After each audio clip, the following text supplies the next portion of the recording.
Welcome back to the grind.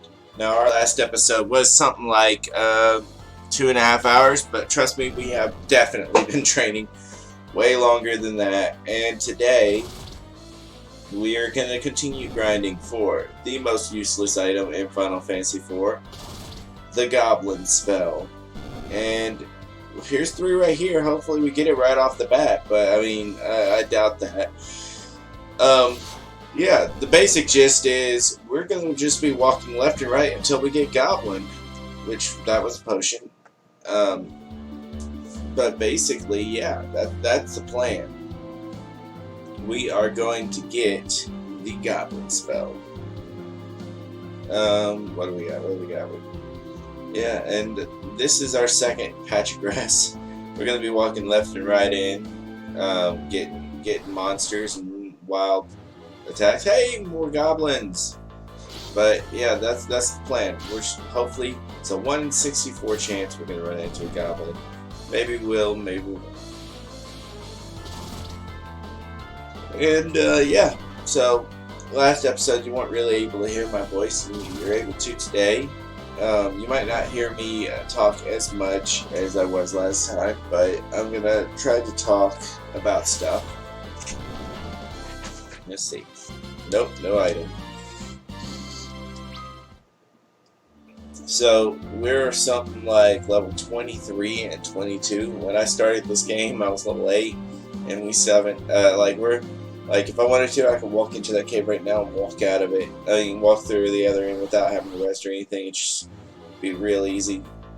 But yeah, we're a little up the top of where we are in the game, which is good. That means that we are able to pretty much go through the entire first half of this game without any difficulties.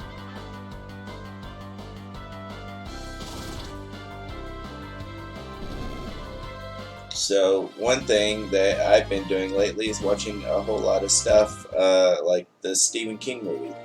I don't know if y'all have ever seen Stephen King's The Stand, but it's a really good movie. It was made for TV on CBS, I think, but it's 4 parts, and it is one of the greatest things ever. It is a good movie. It's like, if I were to talk about my top 3 epics of all time, The Stand would be one of them. Of course, Dune would be the other, and Lord of the Rings would be the other. I can't think of another epic besides those 3, but man, those 3 are the greatest. The plot is pretty simple too. I'm not going to spoil the story for you. The basic synopsis of the movie is that a plague wipes out all of Earth minus 1% of the people on it. I mean, it even kills a lot of the animals too. But most of the people on Earth die. And why is it going slow? It's weird. It wasn't slow a second ago. Huh. This is odd. But basically, minus 1% of the world. Oh, there it goes. It's speed up again. And then after 1% of the world survives, then it's gathered together in a couple of groups of people to fight in a battle against evil, good and evil, which is basic plot synopsis of the movie. It's really good. It has a great cast of characters, a lot of star power. The main character is a guy who played Lieutenant Dan in Forrest Gump. He's also in a lot of other things. You also got the voice of Patrick as one of the characters as well. Oh, Echo Herb. He plays Dan Harlan or something like that. And you got I forget the guy's name, but he was real famous in the 90s. He was in a lot of stuff. Let me think. Married with Children. He was the next door neighbor. And yeah, let's see. Just about everyone in that movie went on to do something famous. The main character, girl, I forget what all movies she's in. I'm not 100% sure, but I think she was in the Gremlins movie. I'm not 100%. Don't quote me on that. She's a real famous actor. She was in a lot of stuff back in the 80s. we go.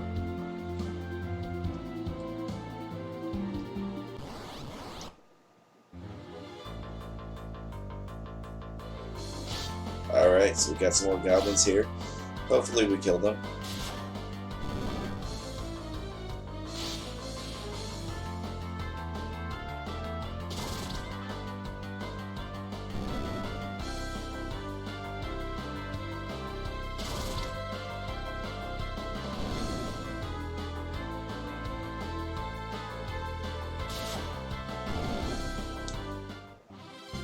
Goblin? Potion. Alright. So, let's see. I guess we can talk about comic books. I'll talk about the Valiant comic books. I don't really get that often of a chance to talk about Valiant comic books on this channel. It's something I really want to do and just haven't had the chance to. But we'll talk about some Valiant heroes. How about the Rai? So there's one of the Valiant superheroes is called the Rai, or Ray. It's pronounced Ray, but I call it Rai. R-A-I is how it's spelled, so I pronounce it Rai, even though it's Ray. And his whole thing is that he's the spirit of Japan, and he is really, really cool. New Valiant's done a lot of stuff with him. Took a different route with them than the original Rai. In the original Rai series, it spans 3 generations, maybe even 4. I'm not 100% sure, but it starts off with, it's not the original Rai, but the first Rai in the series is, I think, 30-something Rai, but it eventually tells how the first Rai was born. But the first Rai, he lasts 5 issues, I think. I'm pretty sure 5 issues. After the first 5 issues, there's 2 more issues later, but he basically dies shortly after the first story arc. The first story arc is him in Japan, which Japan's actually a giant lizard in outer space. Yeah, giant robotic lizard in outer space. That's Japan, and he's on Japan, and that something terrible happens, and he has to leave Japan. So he leaves Japan with his son and flies to Earth, and then ends up fighting a robot and picked up by the Geomancer and Magus Robot Fighter, and then they find themselves in Unity, which is a thing. And from there, a year-long war of Unity happens, which only lasts 2 issues for Rai, and at the end of it, he ends up getting killed, so he dies very quick into the comics. But a lot of characters, like in the Valiant universe, a lot of characters die throughout the entire series. Early on and later on. After he dies, what ends up happening is another guy shows up who is the true Rai. He has Bloodshot, which is another Valiant heroes. He has his nanites inside of him, and there's just some reason why he's the true Rai. And when he shows up to save the world from an invading robot army that's just wants to kill all humans, all organics, and so all organics must die, kind of thing. And so that war takes place over like 20-something issues, and it's really long. And at the end of that war, that Rai dies, which actually that Rai was really cool. The first Rai's power is to materialize weapons from energy and teleport across Japan and do all kinds of really cool stuff. He's so strong, he can chop nuclear-proof bunkers with his hand, or cut through them. But the second one, his powers are literally Bloodshot's powers. He has enhanced human strength, stamina, whatever, to the peak of what he can do, and he also has the ability to control machines around him. He can only control so many. Like, for instance, the robots that they're fighting at that time, he can only control one of them at a time, just because. But he also has a secret power, because apparently, in order to have the Bloodshot abilities, you have to have an Arbinger ability. Otherwise, it'll kill you if you're not somehow an Arbinger. So, his Arbinger power is actually that he can influence people by their emotions. Basically, if his emotions is he's happy, everyone around him's happy. If he's inspirational, everyone around him is inspirational. If he's depressed, everyone's depressed. If he's angry, everyone else is angry, so on and so forth. So, like, he greatly inspires the army to take on and survive as long as they did, because he was inspired, right? And then something depressing happens, and like they almost die because he's depressed and feels betrayed and this and that. But honestly, the whole story arc's amazing and ends really, really, really well. The only way it probably could have ended, honestly, but then it jumps forward a generation later, where he had a son, and his son ends up growing up to be the next Rai. And hold on, no items, darn. His son ends up growing up to be the next Rai, because he was the last Rai. Anyway, so his son's the next Rai, and he has no powers at all. He doesn't even have the Bloodshot nanites. He has a Arbinger power, I think, but other than that, he has nothing. And he gets raised and told that he's the next Rai, and everybody thinks he's amazing and whatnot. And he has a friend. His friend was the son of the first Rai. I mean, not the first Rai ever, but the first Rai that we've known in the comic books. So you have two sons of Rais, but one is the one that was the son of the first Rai is jealous that he didn't become Rai, because he is technically the true successor of a Rai, sort of, and he should have became the next Rai. So he ends up being jealous, and it starts off as a friendly rivalry, right? And then the jealous one gets murderous intent, and the main character, trying to offer him like friendship at every turn, gets betrayed here and there, and literally almost murdered. And even then, he's willing to forgive him, and the guy grows worse and worse until eventually he declares himself the next Rai. The bad guy declares himself the next Rai, and so it's really just battle of who's the true Rai. It's really good, really, really good story arc. Some characters end up dying because they're idiots, but that leads on to the future, where Megas Robot Fighter ends up. I'm not sure if he's the same Rai or not, but Megas Robot Fighter ends up having a really low time because of something horrible that happened, and he gets greeted by the Rai, and they have a conversation. That's as far as I am in the story. Valiant, it ended up getting canceled. The comic book brand went bankrupt. They actually sold their rights to a video game making company. You definitely heard of them, the Acclaim video game company, and so it was Valiant Acclaimed. The Valiant was doing great, but they wanted more money, I guess, so they sold to Acclaim. And the Acclaim decided, after having the company for about half a year, they were already going to cancel the comic book brand. They just gave everyone enough time to close out their comics. which was really, the comics were really, they were just getting better and better and better, and then they stopped the comics and rebooted them under the acclaimed titles.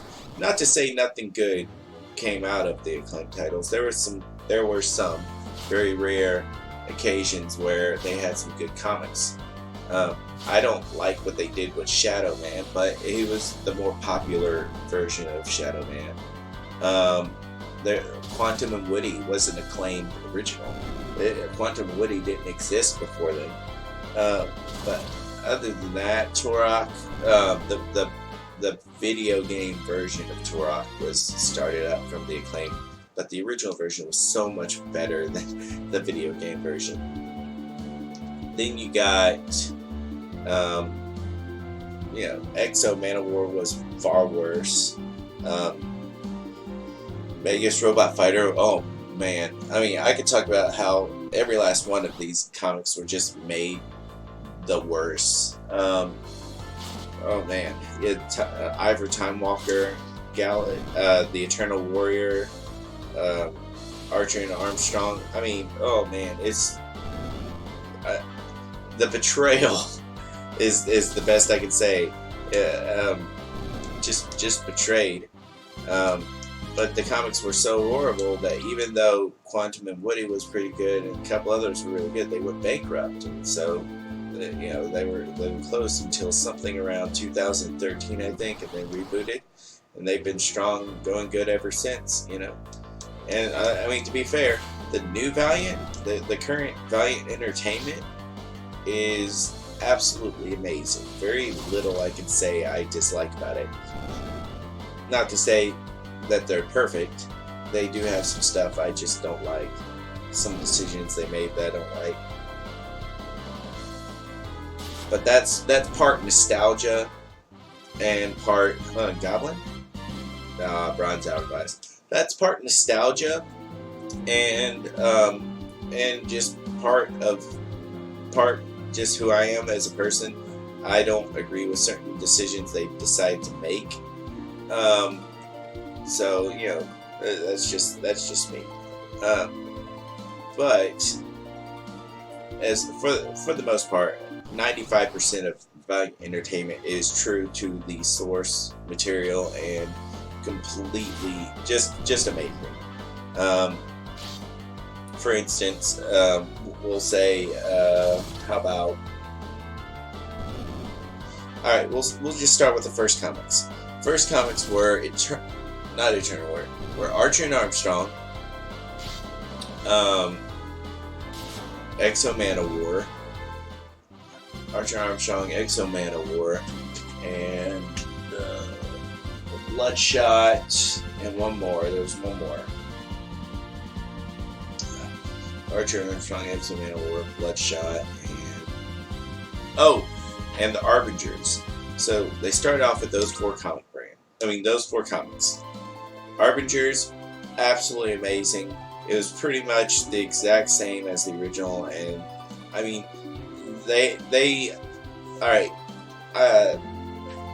how they wrote the Arbingers from the original, there are some differences in characters that are just kind of disappointing, but for the most part, there's nothing wrong with it. It's a great series.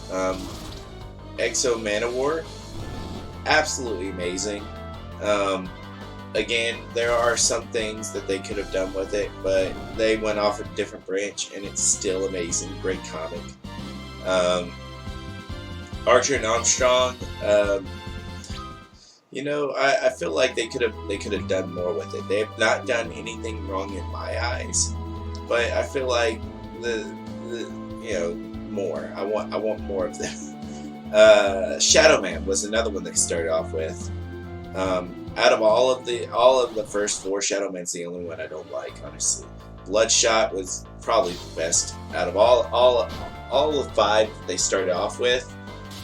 Bloodshot the best comic. But Shadow Man, here's the reason why I don't like the rebooted Shadow Man. The original Shadow Man, which was one of the first comics they started off with in the original Valiant as well. In the original Valiant comics, it was Solar, Shadow Man, Arbingers, and Rye, Magus Robot Fighter. I believe those were the ones they started off with. They could be more. Not 100% sure. But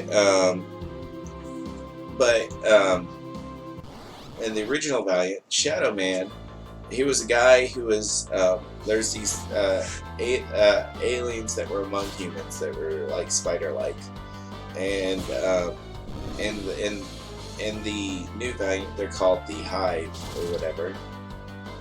I believe they're called the Hive. In the old Valiant, they had no name; they were just called Spider Aliens. And what happened was one bit or lured the main character, who is Shadow Man, and Jack Boniface. They lured him. I mean, not they. She lured him into her apartment or whatever, where she would basically lure all men and then eat them. Right. Well, she bites him, and then for some strange reason, she gets scared off and doesn't eat him. She just paralyzes him. He wakes up the next morning, finds all the dead bodies, and wonders why in the world he wasn't killed. And he finds a mask on the streets, and for some reason at nighttime ends up stopping a mugging or whatever. But it turns out that apparently at nighttime he has no fear at all. No fear. He's not afraid of nothing. At daytime he's just his normal self, but he's more prone to take down violent enemies and like search them out and attack them with no fear. It grows to be more than that, but that's just the powers he starts off with. The willingness to go after evil at night with no fear. And his whole stick was going after wife beaters and just hateful people and just evil of all sorts. Not just darkness, not just voodoo evil, but whirlwind, okay. But also go after actual evil people who, like, if Hitler was alive at the time, it would have gone after Hitler. But you know, wife beaters and whatnot, he goes after them.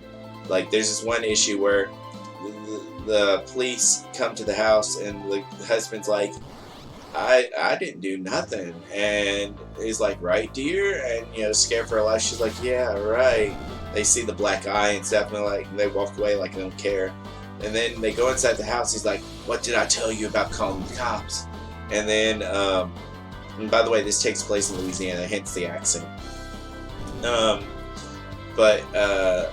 Anyway, so not saying that people in Louisiana are wife beaters, and just the accent, because you know in Louisiana they have an accent. Anyway, so they get there, and he's about to hit her again when all of a sudden a hand grabs his hand, and it's Shadow Man. He had been in the apartment the entire time. He's like, I saw the cops leave, or whatever, and they didn't give you justice, but I will. And so he basically turns on the eye and burns his face and says, if you ever hit your wife again, I'll know, and I'll finish the job, and then he leaves. And you know, and stuff like that. That's what Shadow Man did. There's a serial killer, and he found the guy in a swamp, and just murdered the guy. And, you know, and that's what Shadow Man stood for. He stood for killing the forces of darkness and going after evil people. You know, stopping stuff like that. In the new Valiant, he's just some guy who's the jack of all trades, master of none, travels, has no, you know, the road's my home kind of guy. And apparently he inherits, which his father looked freaking awesome as the Shadow Man. The artwork is amazing. It's just there's some stupid stuff in it.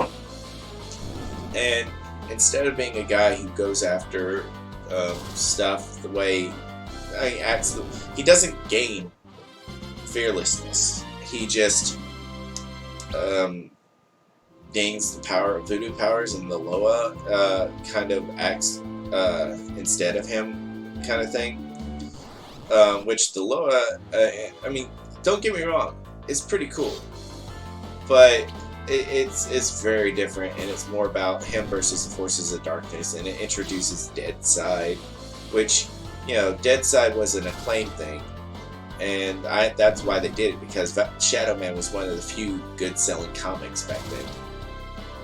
But you know, basically they introduced stuff way too fast, and the first story arc was Mr. Twist or whatever. It was this gore demon that would just kill people and make gore part of his body, and it turned out to be just real stupid. But the first story arc in general was just kind of stupid. It did get better, don't get me wrong, it did get much better. But the first story arc was stupid. The second one was kind of stupid, but had a really good villain in it, Master Dark.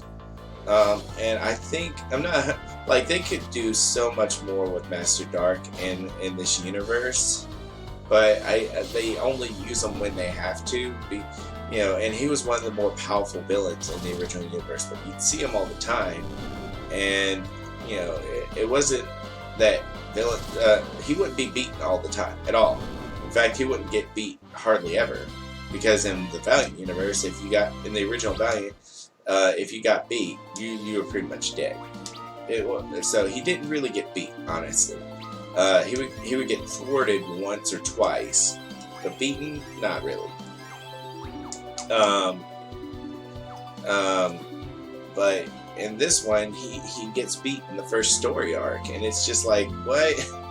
And he comes back, but it's kind of stupid. The third story arc, on the other hand, was really good. I like the third story arc, and I haven't seen I do have the fourth one as well. The fourth one, okay, so the third story arc's really good, and the fourth one's really good. And I wanted to see the fifth one, but I heard that the current Shadow Man is even better than the last one. So, you know, where they're going with Shadow Man is more close to his roots, I guess. But it started off really bad, and I don't blame them for canceling it, because he didn't quite have the same impact as the original Shadow Man did. So that's why they went 5 volumes in and decided to stop it for a while. Now they're picking back up, and he's cool again. So, yeah. The original Valiant had some other heroes as well, but they're no longer with Valiant, per se. When Valiant got its first start, they bought the rights to certain Gold Key comics, and those were Solar, Man of the Atom, Megas Robot Fighter, and Turok. And the thing is, in the original Valiant, Turok, he was a dinosaur hunter. He was a guy he was originally just a normal Native American who found his way into the Lost Land, and then eventually found his way into modern time. So, you know, it was a man out of time. And Solar Man of the Atom, his origins in the original Valiant was different from his original origins in Gold Key. Whereas Valiant continued the story of Turok. Turok is canon throughout the Gold Key and the original Valiant. But Solar is different. The original Solar was this guy who gets nuclear powers, and whenever he activates his powers, his skin turns green, and he uses nuclear powers. But in the original Valiant, he was that one was a comic book character, and the main character, Phil Selinsky, I believe is his name, something like that. He read those comics, and so when he fell into a nuclear well, which happened to be kind of like a wishing well, basically granted him his powers. He turned into Solar because he split into a good version of himself and then a bad version of himself. bad version of himself wasn't really a bad version. It's just one that wanted to prevent stuff from happening at any cost, but it was very morally ambiguous, so he had to split. And the good version of himself represented what his good half, and was Solar. So because that's who he wanted to be. Eventually they formed back together and became the actual Solar. Became Solar. Is a very complicated first 4 issues, but it was really good. And that's who he was in that. It wasn't the original. It wasn't the Gold Key comic. It was just himself wanting to be the Gold Key comic kind of thing. But it was more powerful. He the most powerful superhero in all of existence, if you ask me. That's counting Dr. Manhattan. Like, I think Dr. Manhattan is a parody of this guy. They're both, the powers are exactly the same. The only difference is Solar can destroy all of reality and recreate life and stuff like that, whereas Dr. Manhattan can't. Dr. Manhattan has a limitation. Well, no, Dr. Manhattan can't create life, but he can't bring people back from the dead, I don't think. No, never mind, I take that back. Solar's powers are extremely well defined over the 60 some odd issues. And Dr. Manhattan's powers aren't really defined. So, by that logic, I feel like I know Solar's limitations as opposed to Dr. Manhattan's. And it makes Dr. Manhattan look more powerful, but he doesn't really have much to go up against, if that makes sense. He's in a world full of normal humans that happen to have good fighting abilities. So it's really hard to test his weaknesses versus other powered beings, if that makes sense. So, I would say, based off of what I've seen of Dr. Manhattan's power, I would say he's weaker than Dr. Solar's. It's Dr. Solar. Solar, and then Mega's Robot Fighter. The original Gold Key comic was kind of very much like a space opera, just like Flash Gordon and whatnot. And in the year 4000, he was raised by a robot to fight robots and protect humanity against robots, but it was also for making sure that robots were treated equally to humans, because robots are just robots, right?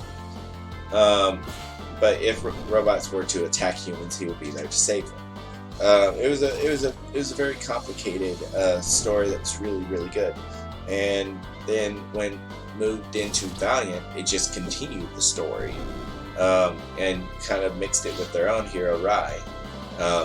But Mega's Robot Fighter, dude, is powerful. His skin is naturally hard, but he has this kind of Aquaman-looking vest that makes him even tougher. He can take lasers and be fine. But he's strong enough to cut. He can karate chop robots. Rai would be more powerful than him because his blades can cut through things that his hands can't. But basically, the guy was made to have martial arts fights against robots. He could take on Mechagodzilla and win. That tells you something. He doesn't take on Mechagodzilla, but he does take on giant robots and just karate chops them. But yeah, Mega's Robot Fighter, like he's OP, like really OP. And I understand, like, over time, nobody knows how to write. There is a movie that existed at one point in time, The Predator. Y'all, I'm sure you've heard of it. And throughout all of history, they seem to make him just lose to everything. He's a jobber. The first movie started off really well. The second movie, amazing. And then as the movie series went on, they just made the Predator species jobbers. They lose to everything. They die to everything. Even to other predators, apparently. And they just instantly lose. And so they have series, Alien vs. Predator the comic.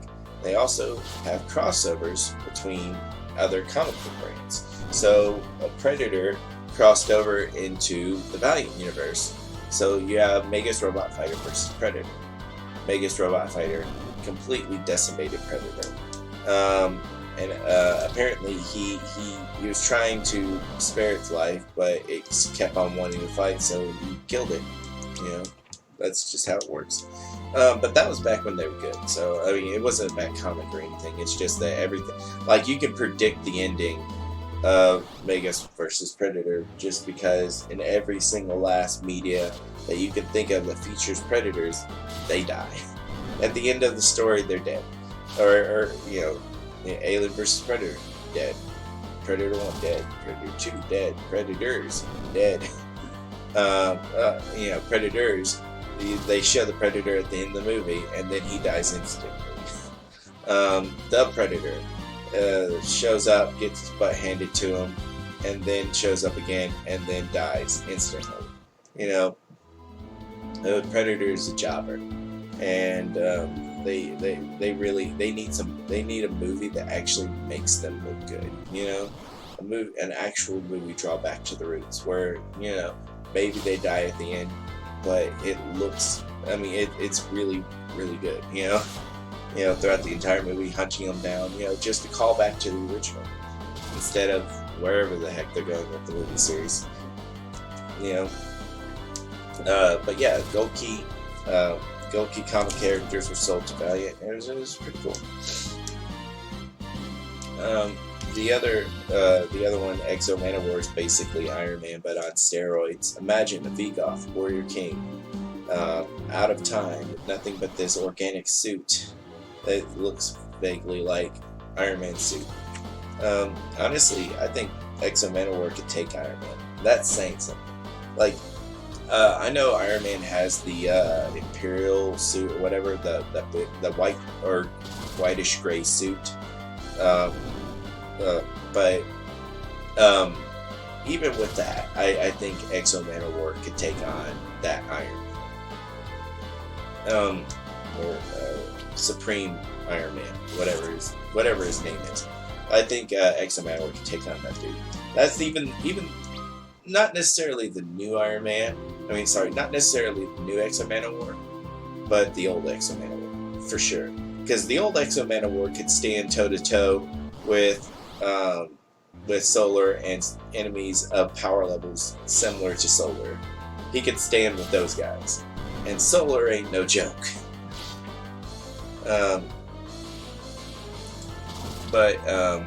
Then you got, let's see, Arbingers, which the Arbingers is basically a bunch of imagine X-Men. X-Men.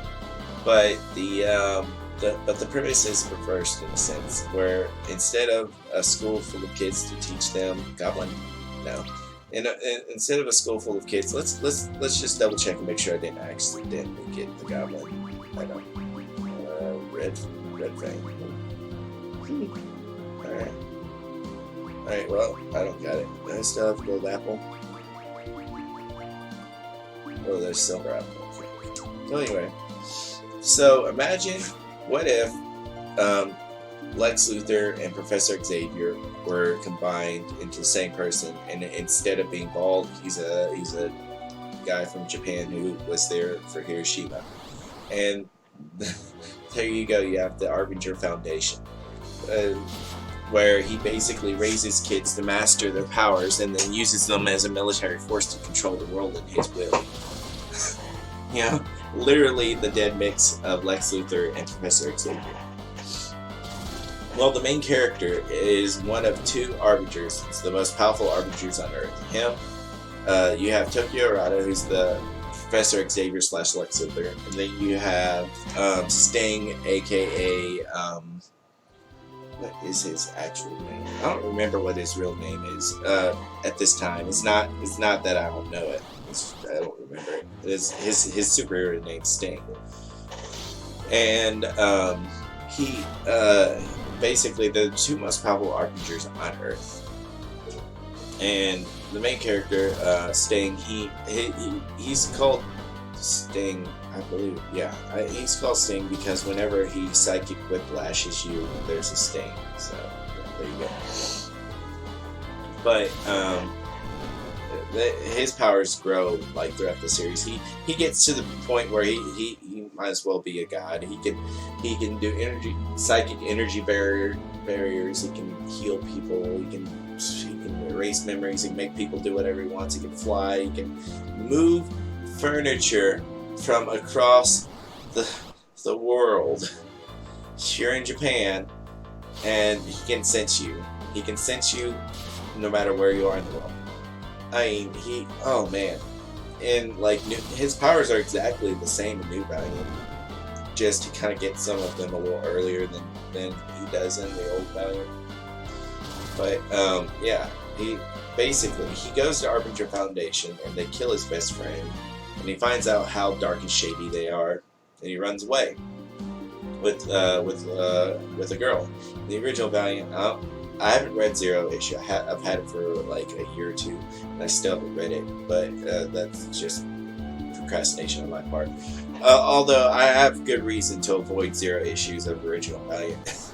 I'll tell you about that in a minute. But basically, he runs away with his girlfriend, and I'm not 100% sure if in the original one he mind controls her to be in love with him. I'm not 100% sure. But he runs away with her, and he gets chased by Arbinger Foundation because, of course. And he ends up like stopping them from getting on his tail, and ends up hiding successfully. Then he decides to go after failed Arbinger people who were had latent Arbinger abilities, because there are three types of people: latents, norms, and then Arbingers. Normal people, or people who don't have the Arbinger gene, like mutants. Arbingers are people who have their powers awakened and can use them. Then latents are people who have the ability to have powers, but they haven't been activated yet. So the main character looks for these failed people and what their powers might be, and so he goes after this one guy who completely failed. He's not intelligent at all, in the sense that he can't read, and he's kind of a redneck, and I mean that in every sense. But he's got street smarts. Let's just put it that way. He's got street smarts. If he can win a fight, if need be, and so he gets his powers awakened, and he has super strength. Not just super strength, he's really tough, like really tough, and but he's kind of a jerk. And then you got another person. She's a comic book nerd. Now this girl, she went on to be something special. I mean that, not just in like New Valiant. I mean, not just in Old Valiant, but in New Valiant too. Although her story, how she's special in New Valiant isn't quite as cool as in Old Valiant, if you ask me. But anyway, so her basically she's a overweight girl who's a comic book nerd. So basically, a comic book nerd. Like me, if it's like if I got superpowers kind of thing.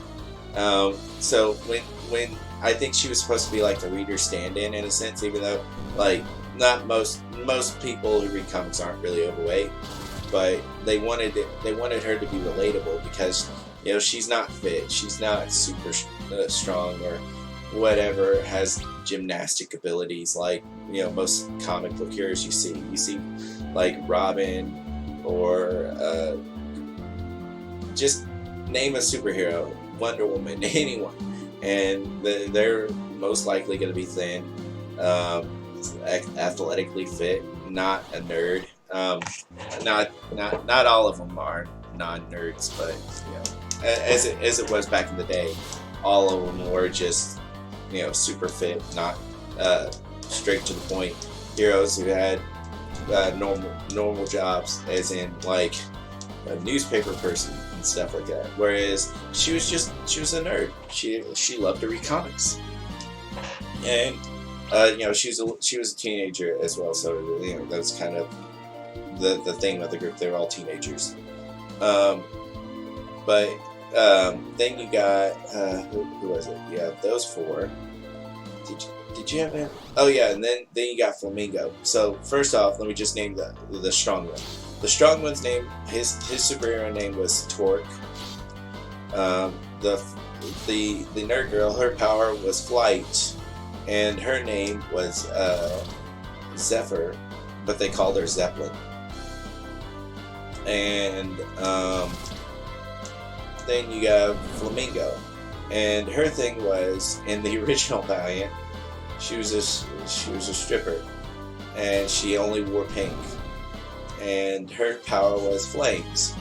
She was kind of promiscuous, if you ask. To be honest, she was promiscuous, and instantly her and Torque hit it off, just because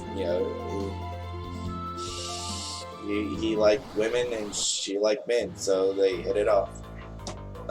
Anyway, her power flames, and she's the Human Torch in female form. But they're all good people at heart, if that makes sense, even though they all had their flaws. And that was the thing about original Valiant. They're all normal people. They really were. They all had flaws, and they happen to be normal people in super situations, and that's what made it such a good read, because when they died, you actually felt for them, because they were heroes, but they weren't DC's basically mythologies kind of thing, where these are larger than life people who are beyond your mere mortal man. And Marvel was about these action heroes kind of thing. These people. The Hulk was a scientist who got gamma radiation and became the Hulk. They were kind of relatable, but they were just action heroes, every last one of them. Even the X-Men, when that's saying something. But in Valiant, these were just normal people who happened to have superpowers. And they were trying to stop problems while living their lives. They were living their lives. Solar, for instance, had a wife. How often do you see that? I think it took Superman 50 years.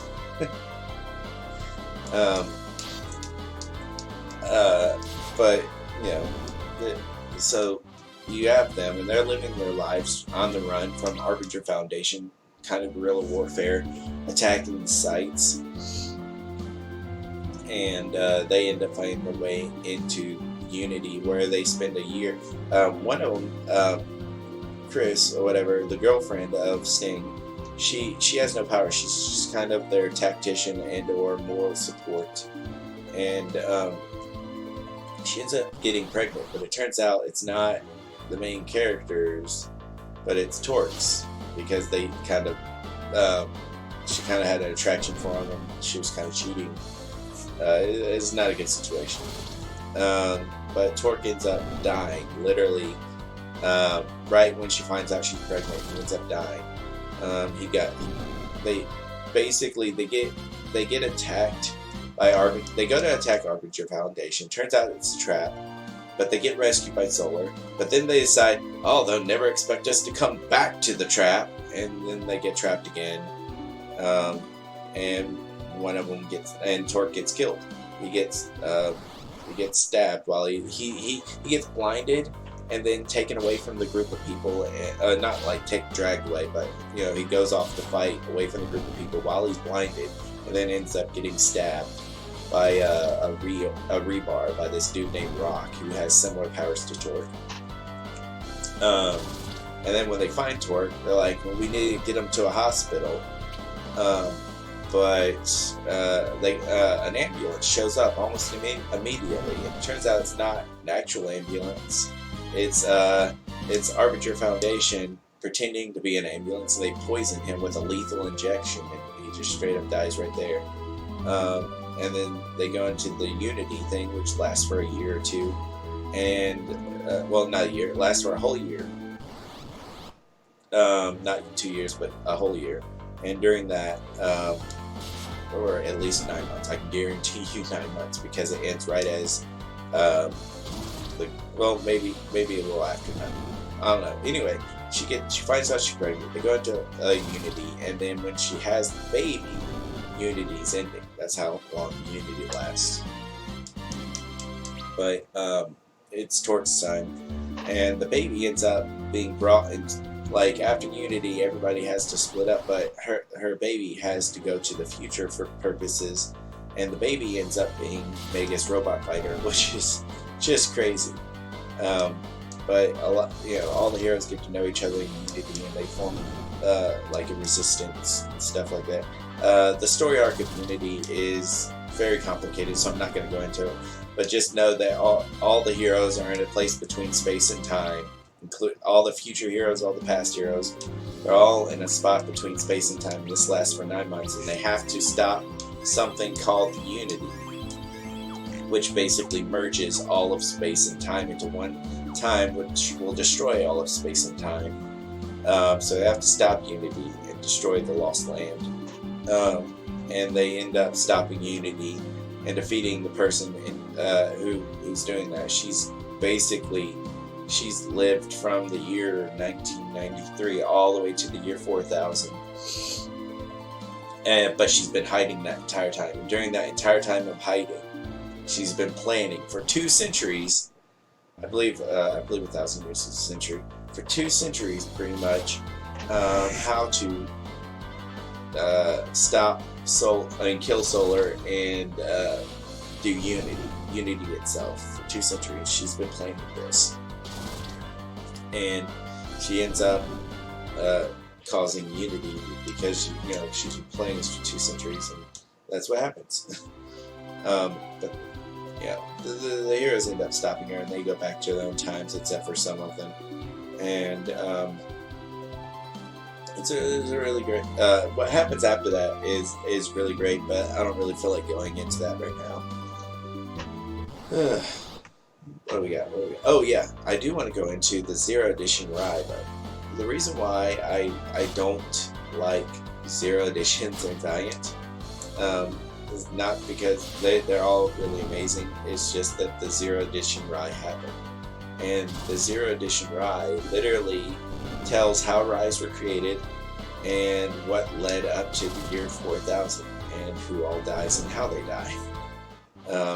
And that's not cool. It's like, basically, and the thing is, in Valiant Universe, when someone dies, that's how they die. That it will never change. Time is a constant in the Valiant Universe. Nothing can change history, period. There's even a superhero who time travels, but his thing, he constantly tells people that time is the way it is and it will never change. If someone's dead at this point in time, that's when they will die. It does, so like if a hero dies at a certain point in time, that's how they die. And they'll live till that time. So you find out that how one hero dies. You don't find out when, or you don't find out exactly how he dies, or when, or what led up to him dying. But you find out how he dies in a sense, and then several other heroes how they die and stuff like that. It's not cool. It's not cool. It's bad for storytelling because you gave away how they're gonna die, and in this universe, that's permanent, right? Which ended up being a good thing, I guess, because they never got to that far in the comic series. They never got that far, so now you know how they die. But it'd be like if in DC, instead of bringing everyone back from the dead every other second, they stayed dead permanently, and you saw a comic book issue of in the year, like say it took place in modern day, be like in the year 2022, Batman dies this way from the Joker, and it just looks horrible because the Joker just beats him bloody senseless. And captures him quite easily. But, and that's how he dies. That's the period. He's no longer alive after year 22. And, if you're watching this in the year 23, Batman's still alive. Okay. But, like, in the year 23, he would be dead. You'd know how he died. Valiant did something like that later on with Valiant Entertainment. They did this thing called the Book of the Dead. I haven't read it. I'm not going to. It's essentially the Rise Zero edition, and I'm not going to read the Book of the Dead. I have it on the shelf right there. Y'all can't see it, but I have it on the shelf along with my 50 other volumes. I don't know exactly how many, but it's quite a few. But I have the Book of the Dead, and it tells how four people, I mean, not necessarily four, but how a lot of people die. And I'm not going to read it. I'll read it someday, but not today. I just can't. I can't be like, oh, is that how Eternal Warrior finally dies?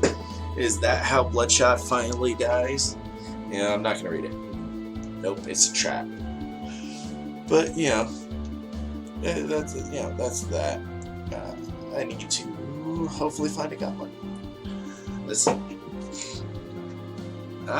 Don't want to go in there. There's still goblins in the sand. It's just much less. I gotta walk in the grass if I want to encounter them more often. Oh! Goblins, please drop the item so I can be done with this.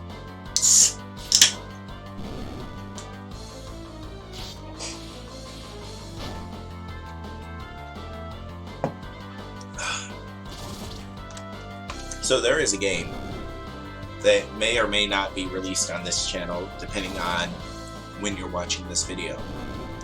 But it's called Pillars of Eternity, and it is amazing. Me and Michael are going to play a similar game to it. Please be Goblin. Nope, Potion. We were going to play a similar game to it, Icewind Dale. But we decided, we can still play Icewind Dale whenever we want, but we decided to play Pillars of Eternity instead. And Pillars of Eternity is fun. It's a good game. I don't know how far I am into the game, but I imagine I'm at the point in the game where the game starts snowballing into, you just get more and more powerful. You're not really going to get weaker at this point in the game. I imagine I'm at that point in the game, but it's a really good game. You can create your own heroes. It's a Dungeons and Dragons style character creation with stats similar, and classes and abilities and leveling up. It's such a good game.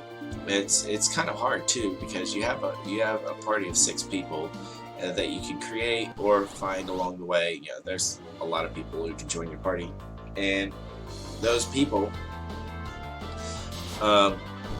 there's a lot of customization, a whole lot of backstory to areas and races and sub-races of those races. It involves a whole lot of reading, and I'm just gonna say right now that I'm not the one to read text, so I just don't. But this game requires it. It's kind of like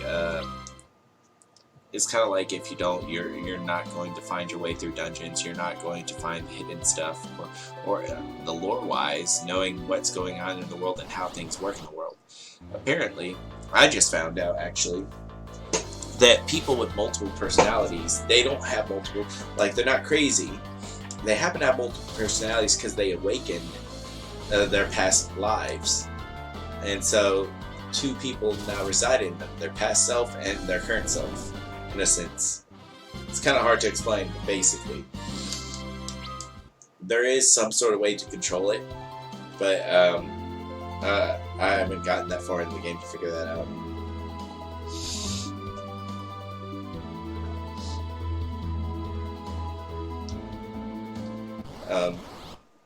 I like the classes and stuff too. Like, there's a lot of Chanters. Chanters are off the chain. Chanter is basically a spellcaster who can do stuff while they're casting spells, because all they have to do is talk, right? So since they're talking, they can move around and attack with their sword and still cast a spell. Or summon something. They can summon creatures. So, whereas a normal spellcaster, that's their turn. They have to cast a spell. But Chanters can attack and cast a spell. You got your wizard. Spell casting is super expensive because, okay, so Grimoires, or whatever they're called, is a spell book, and this in most games, spellcasters have a book that has spells in it. In this, though, you can pick up a spell book or find it along the way, and inside the spell book are spells, and your character can cast those spells. But you can also learn the spells in the spell book by paying so much money to learn the spells. Depending on the level of the spell, determines how much money it costs. But basically, that's how you learn your spells. You can learn your spells also from leveling up, like you get one spell a level or something like that. But you'll learn more spells by just paying to learn them from Grimoires, and you can also decide what spells are in your Grimoire. Whatever. You can decide what spells are in them, but you don't want to take out the ones you haven't learned yet because you have to, learn them. But once you learn them, you can organize them however you want. It's really interesting. Really interesting spell system. It's how it is in Dungeons and Dragons, pretty much. Just instead of having a party. Instead of having party money to spend towards learning spells, in Dungeons and Dragons, you have your own money. You gotta learn spells yourself. Spend the time doing that yourself. But yeah, spellcasting is really unique. Healing is weird. You got certain healing abilities. You have HP, and then you have stamina. Okay, stamina is your HP, sort of, and HP is your backup HP, sort of. Basically, say like here you have 716 HP, right? That will be your stamina. When that drops to 0, you're knocked unconscious and maimed.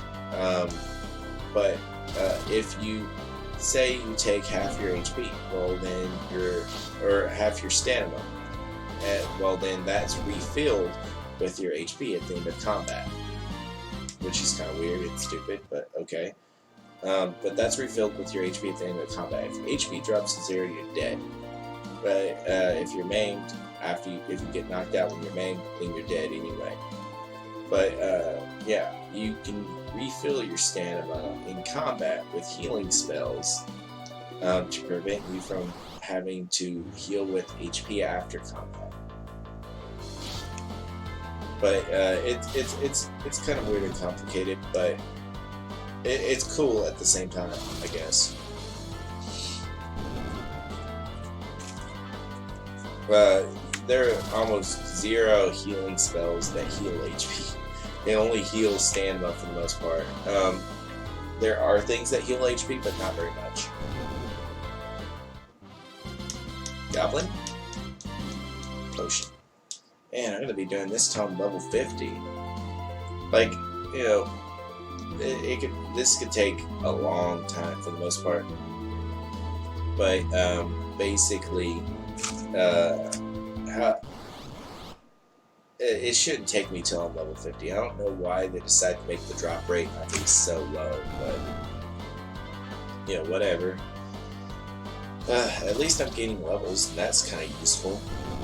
But like, I'm gonna have to do this like 4 more times. I'm gonna have to do this for the factories, the bomb, and for the mind flare. So enjoy 4 more of the grinds. Not necessarily individual episode, but 4 more of the grinds. This is the grind for goblins. For goblin. And of course, later on, you're gonna get the factories, and then bomb and mind flare. Hopefully before the end of the game.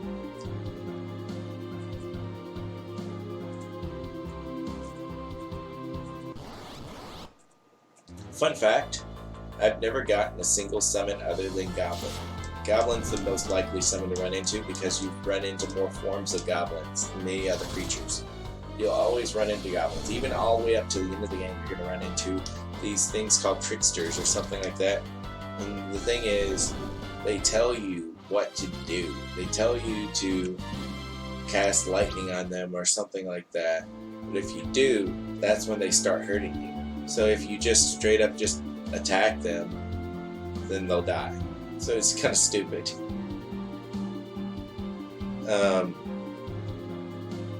But yeah, you'll run into all kinds of forms of goblins throughout the entire game. You'll never stop running into goblins. or imps, I guess. They're called imps in the original form of Final Fantasy. In this one, I think they're called goblins. But yeah, you'll never stop running into them. They'll always be in this game. They'll be either purple or they'll be yellow or they'll be some color. But you always run into them. And you won't be running into the other one. Bombs? Yeah, you'll run into bombs kind of often. Cockatrices? Not really. You'll run into them on the world map quite often, but not really anywhere else. You first meet them on a mountain, I think. Then you'll meet them on the world map. Nowhere else, really. Not very many places in this game have cockatrices. The mind flayers you only run into in like 2 spots in this game, really. They're not common at all. So you're not really going to run into mind flayers. There's only one place to really get them, if you want to get them. It's a cave. There's a cave where you find a whole lot of them. That's the only place you're going to run into them. By that point, I'll probably be level 100 from grinding. By the time I get done getting all 4 of the summons, I'll be so powerful I'll be able to run through this game. And I'm on hard mode, by the way. Oh, nice. By the way, apparently Tellah, he loses speed and stamina. All his stats just go down. I mean, other than spirit and intellect, everything else just goes down. And that's kind of sad. I wish they made the drop rate for goblins at least like something easier, like maybe a 5% chance of getting them instead of like a 1 in 64. I don't even know what the percentage on that is. Maybe that is more than 5, but let me do the calculations. Let me do the calculations. All right. So, pulling out the calculator here. Alright, so 1 in 6, okay, so, 64, I guess, times 100. Nah, that won't work. Alright,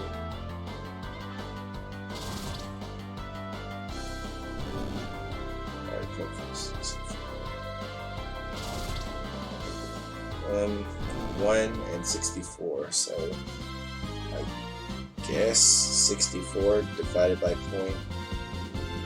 No, that's 10. 0.01.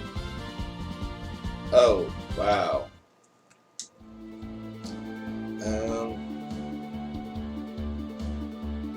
Maybe I'm doing it backwards. 1 divided by 0.64. That should be right. So it's a 1.5% chance. It's a 1.5% chance. Oh, sorry, a 15%. It's supposed to be 15, I think. I'm not sure. The 1.5 or 15% chance, which I don't think it's a 15% chance, that I will get the goblin drop from a goblin.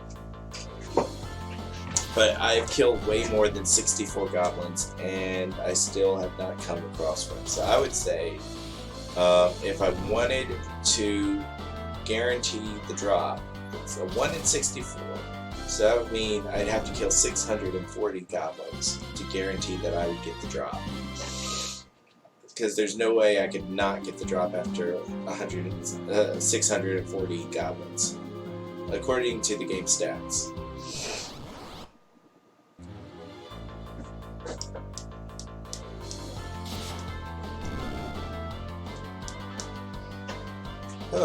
But it's not only goblins. I'm gonna have to do this with the other 3 as well.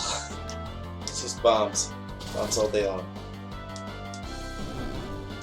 Especially at the end of the game, I'm gonna be level 100 before I fight the main boss. And I'll be 100 for like who knows how long, because I don't know how long I'm gonna spend for the mind flayer and the cockatrices. But I imagine the end of the game I'm gonna be, because there's only one place you're supposed to farm for the bombs easily, and that's on the moon, because they're everywhere.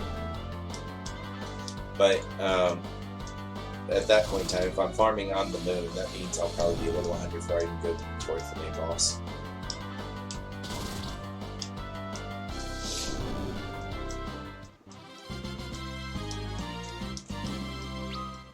It's sad that Cecil's stats don't like help his paladin stats. as a Dark Knight, you know, when he turns into a paladin, his stats start over at level 1. So it's kind of sad that being a paladin doesn't help him any. I mean, sorry, being a Dark Knight doesn't help him any as a paladin.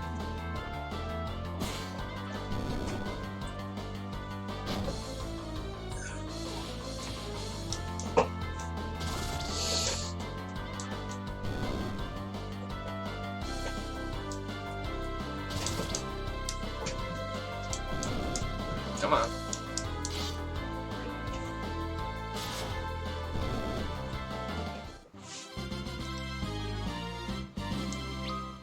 If only there was an area in this game that only had those 4 enemy types and I could just run around there.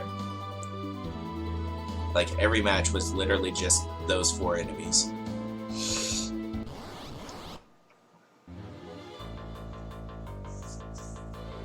The Cave of Goblin. That would be silly.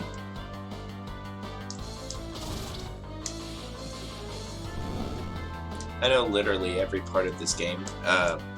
There's very little about this game that I don't know. And the only reason why I don't know about this version is the DS version. Now the Super Nintendo, this is nothing about it I don't know. I know every secret.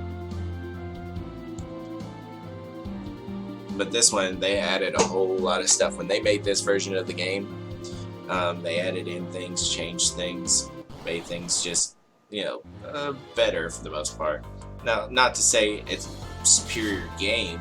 It's a superior game to the Super Nintendo version. Not the PlayStation version, and definitely not the Game Boy Advance version. If I were to rate them in order, it'd be from top to bottom. It would be the Game Boy Advance version, then the DS, then the PlayStation. Even though I said it's not better than the PlayStation, it's about as good, honestly. The PlayStation version, the true definitive version of how the game was meant to be played on Super Nintendo in Japan. So, honestly, like if you want how it was originally meant to be played, get the PlayStation version.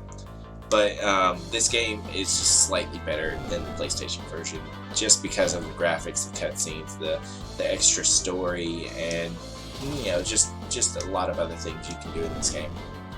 That's the only reason why this is better than the PlayStation version. And then, of course, the American Super Nintendo version, FF2, yeah, which I actually have. Let's see. I have the Super Nintendo version, I have the PSP version, I have all the versions. Yeah, I got them all. I don't think there's a single version of this game I don't have. Or have beaten. This is the Steam version, which is the DS version for the most part, and I beat the DS version, but not the Steam version, so I don't know if that counts.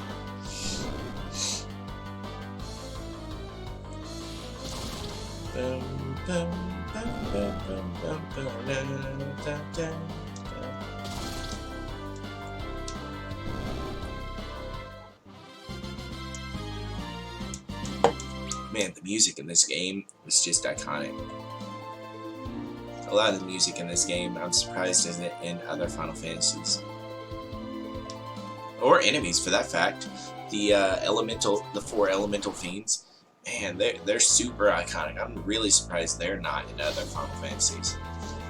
You'll see them referenced in like certain things, but never will you actually see the characters of who they are. Now, the Magnus sisters, they're in Final Fantasy X.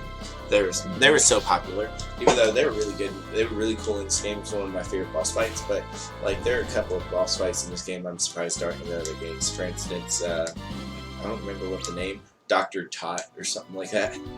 I'm surprised he's not in other Final Fantasies, or doesn't have more of a backstory in this game. Like, they don't explain jack about him. He just kind of shows up on the scene one day. It's like, hey, I exist. Like, him and Hojo are like the same guy practically.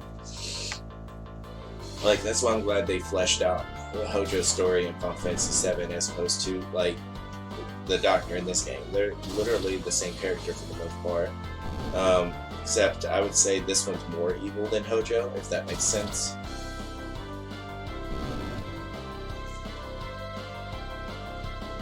but they really make you happy to kill Hojo.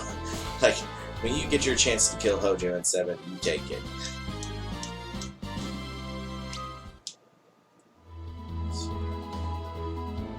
I wonder how many goblins it's gonna take. I should have had a tracker to count how many goblins I've killed throughout this past hour or the past 2 hours before then, and the past so many hours off screen.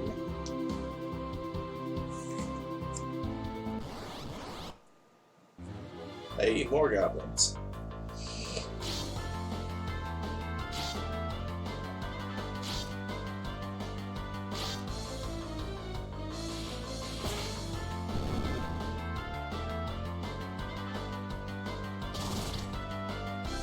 She's already doing the amount of damage Tello was doing when I got him. Now he's doing like double the damage. That's crazy. Just because as a kid she's not as powerful, but when she gets older,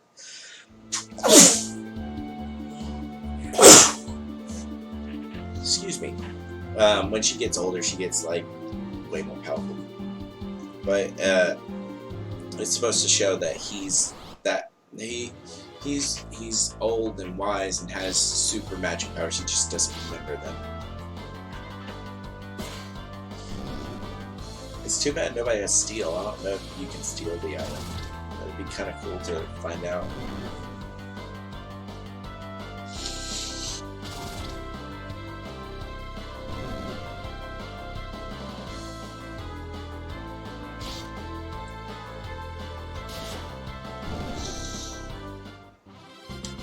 Goblin?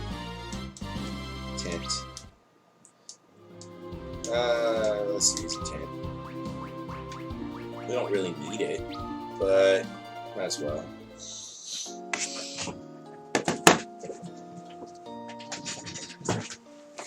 I happen to have the book right here.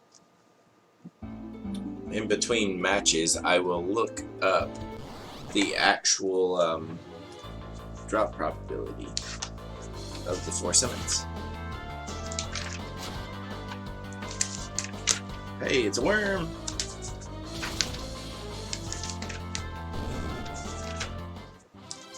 Alright.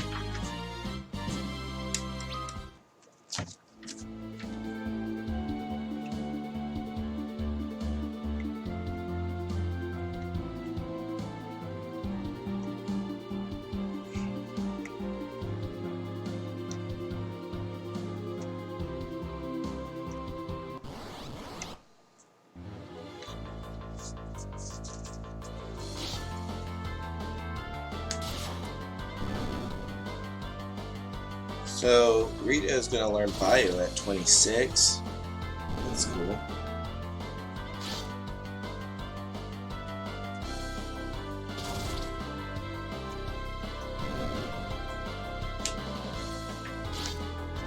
She doesn't learn her real attacks until like level 40. Oh.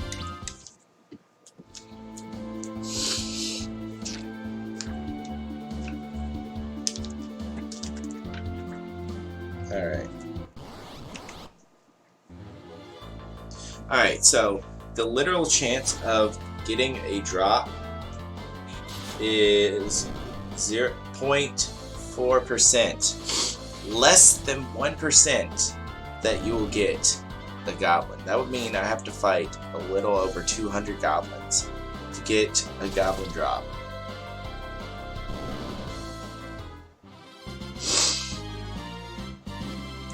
That's crazy. The same with the other ones, the bomb, which Goblin costs 5 MP in this game, and it is slightly more powerful than the Chocobo. That's strange, but it has a longer cast time. So where Chocobo hits all foes, what?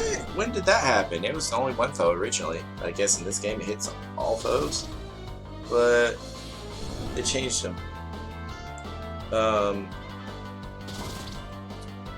Then Bomb's more powerful than Goblin. Same cast time. Let's see. Cockatrice has more power than Bomb, but the same amount of MP cost. Whereas Goblin costs 5, Bomb costs 20, Cockatrice costs 20, but slightly more powerful. Mind Flare costs 20, but it'll paralyze. The Cockatrice can petrify. This one can paralyze. All right.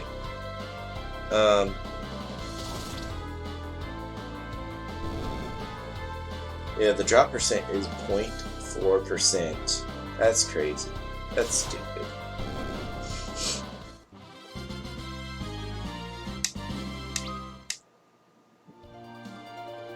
I mean, every last one of them, other than the 4 being better than Chocobo, although Chocobo hits all enemies, they're all better than Chocobo.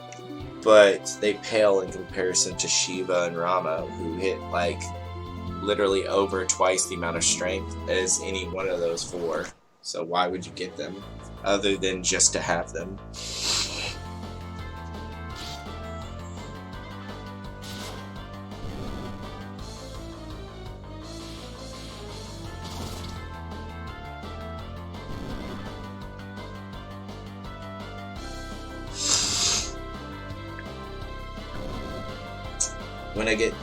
When I get Twin, I have to give it to Cecil and Rose, obviously. I already knew that. Although I get multiple versions of that, so.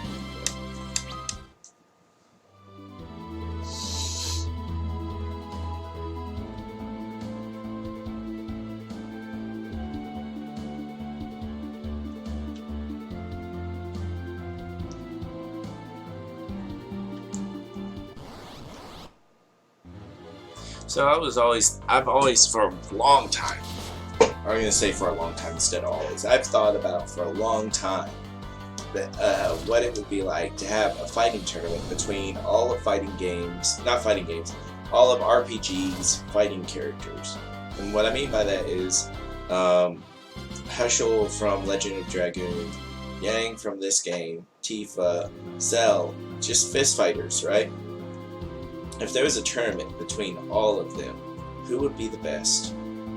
I am biased, and I think that Yang would be the best, but as far as like in-game stats go, he would probably be the best just because he has focus, and it's like Death Blow or something like that. Basically, he hits 4 times damage. He also has Kick that allows him to hit all enemies. Dude's OP. He has max HP. He has extremely fast, and his attack is just crazy. Now, the only character I think like could take him would be Cell, because his limit break basically gives him 5 seconds to attack 1,000,000 times. So 1,000,000 times 5, or sorry, 1,000,000 times 9,999 kind of thing. Cell may be more powerful than him, but physically in game, I would think that he's probably not more powerful than Yang. Tifa, like, I'm not saying anything bad about Tifa, but she's always just been a character to lose fights. She'd be like, and like, here's the thing, she has this promise that Cloud will always be there to save her, or whatever, but he never does. Literally, if you pay attention to the game, he's never there to save her. Even in Abbott Children the movie, shows up after she gets her butt whooped. But she's supposed to be a really good fighter, trained by the best martial artists on earth, and yet she always loses. So yeah, Heschel on the other hand, other than his old age, he's able to like punch down mountains and stuff like that. Really strong dude, and he's got Dragoon powers. Heschel would probably be, like, as far as in story universe goes, Heschel would probably be more powerful than Yang, but that's kind of debatable. You know. Then we got like 26. Almost at 800 HP, a lot more strength. But let's see, who else we got? I forget what the name of the game was, but there's this game that literally features 3 main characters, and they're all fighters. Like, they use martial arts, and they have these gauntlets on them. I forget what it's made by Squaresoft as well. It's a really good game. Then you got like fighters in what's her name? Lena or something like that. The barbarian girl from Chrono Trigger. She's pretty powerful. Who else? Who else? There are other fighters in RPGs. I have trouble thinking about them. Snow is my favorite character from Final Fantasy 13. I'm not gonna lie. Snow would just get beat up. I don't think he'd do good in a fight against most of them. He might win against Cell. Like in a fight between Snow and Cell, I think Snow might win. As far as like in-game canon fights. Let's see. And of course, I would think the fights would just be between their martial arts and not like extra powers. So like no dragon spirit, no materia, no spells, just straight up fight. You know, in which case that would I don't know. I don't think junctions would be allowed either. So you couldn't junction and summon. So I think Cell would kind of be out of luck there.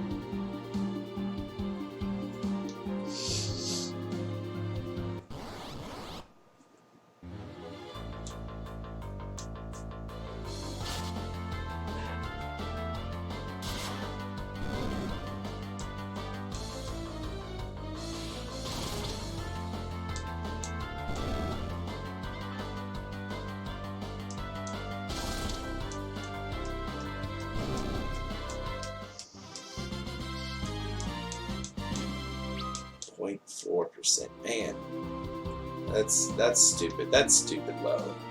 I mean, I think 1% is pushing it, but 0.4% drop rate.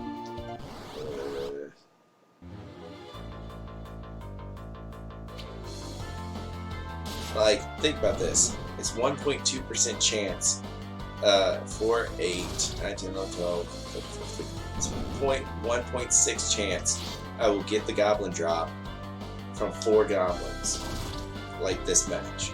1.6% chance. That's stupid. Like, wow. Goblin? Tent. Oh, darn. So, like, that's per match. Per match. Oh man. So what? Somewhere near 220 goblins or something like that to guarantee 220 goblins to guarantee that you will get a goblin drop. I think it would take more than that, honestly, statistically, but it should be a really high percent chance after 220. But I killed hundreds.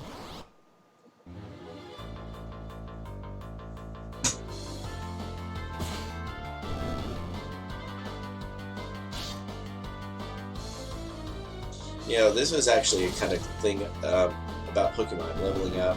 If even fighting like level 3 Pokemon, you can still level up your Pokemon to level 100 really quickly. If you spent long enough in a field just killing with that one Pokemon versus those level 3. It was really interesting, honestly, because when I beat Silver, I went back to the start of the game and went to those grassy fields to catch Pokemon or whatever and level up. And leveling up was still happening. You could still see a progression of the experience meter, which they brought the experience meter in Gold and Silver. In the original, you didn't have the experience meter, which I think the experience meter is infinitely useful. I like the fact that you have It tells you how much you need to level up. I like that. Like in Pokemon, with level 3 Pokemon versus your level 99 or whatever, it would take you about as long as it would take to level up a hero in World of Warcraft by killing normal enemies of your level, not questing, basically, non-questing.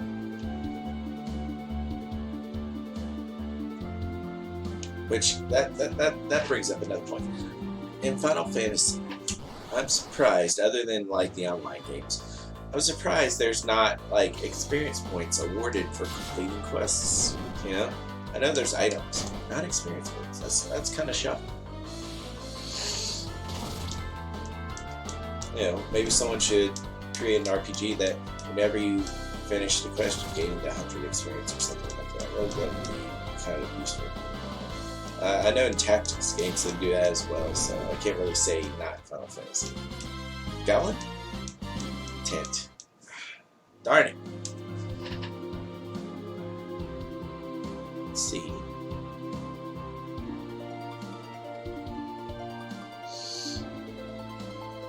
Man, looking at these 1, 2, 3, 4, 5, 6, 7, 8, 9, 10, 11, 12, 13 mountains is just amazing.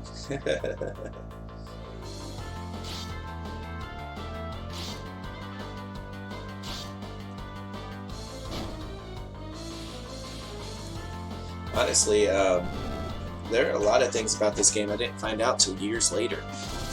There's a character in this game named Edge. His name is actually Edward. The reason why they named him Edge in this game is because two Edwards would be confusing. And then Final Fantasy XII comes along and there's 3 Cids.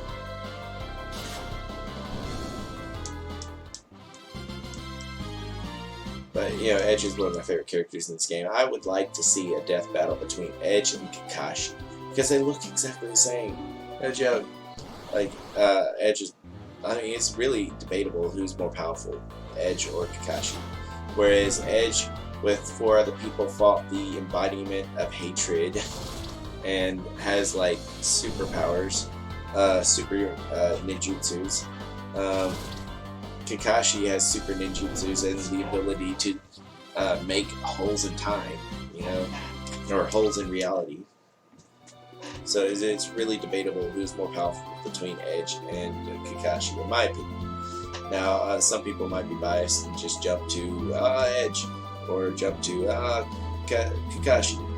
But, I mean, looking at it objectively, I feel like they would be very evenly matched.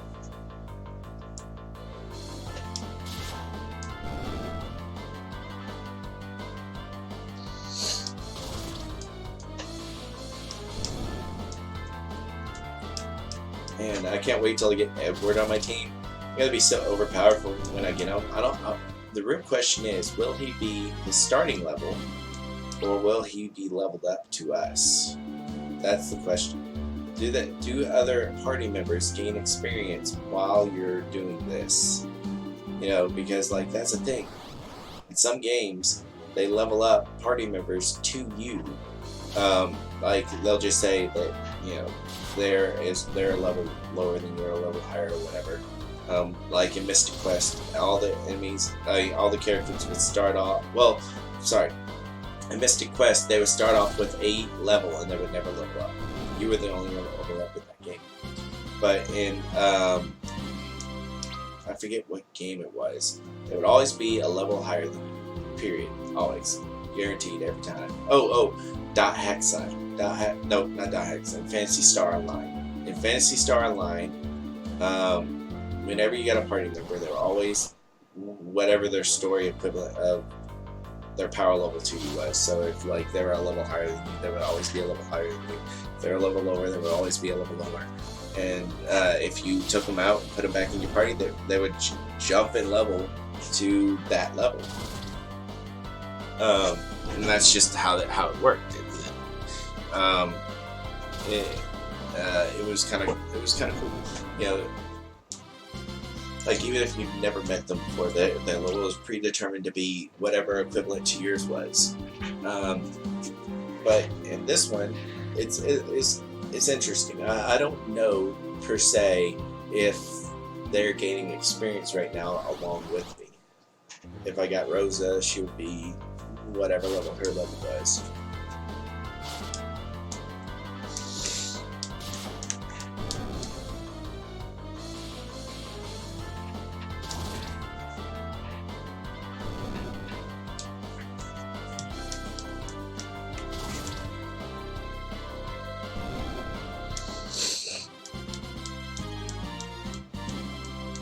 It's pretty clear that Cecil's meant to be the tank here. He has double the HP of the mages.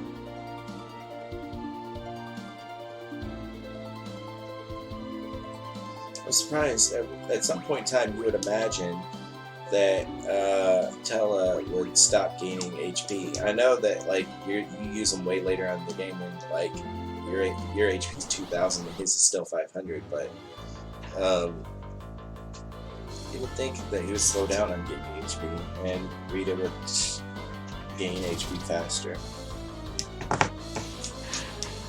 I wonder if her level readjusts when she gets built, like she goes to a specific level. Because I know that when you get her back, her stats are increased. She's like level 30 something instead of whatever level she is now.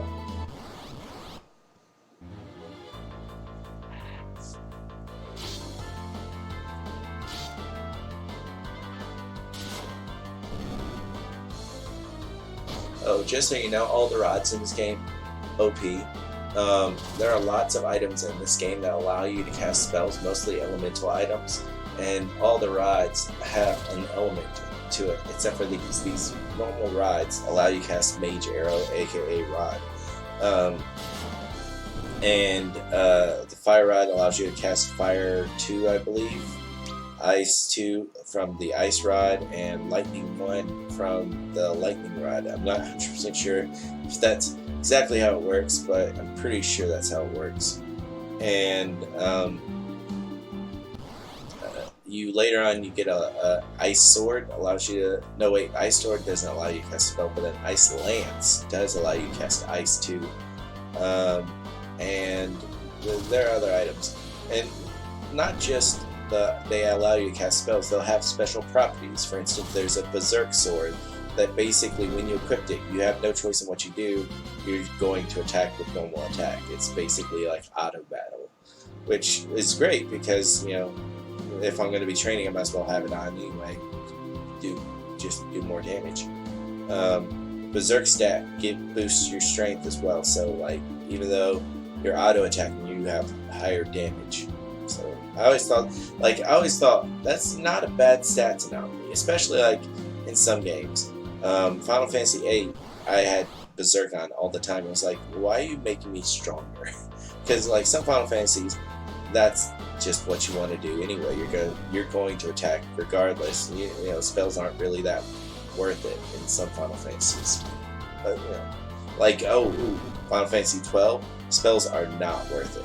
I mean, the only spell you would cast is the spell to give yourself Berserk, so you would only attack, you know? So, like, you would cast, like, 18 stats anomalies on yourself that gave you, or stats buffs on yourself, including, we got it! We got it! Alright, guys. Alright, I'm gonna save this, and, yeah, I'm going to save this.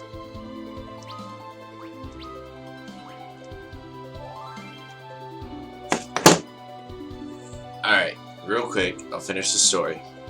You would cast like a bunch of buffs on yourself, including Berserk, and they would wear off over time, and you would use that. Anyway, we finally got the Goblin. It has taken us 4 hours between the two videos to get it, but we have gotten it. We have it. Now I have to do is just not delete this video. One more time. Alright, so yes, I really hope y'all enjoyed this video today, and tune in next time for another exciting episode of Final Fantasy IV. If you haven't subscribed to the NerdSteel channel, please subscribe to the NerdSteel channel. Like this video, give us comments, tell us what you think. Alright guys, peace.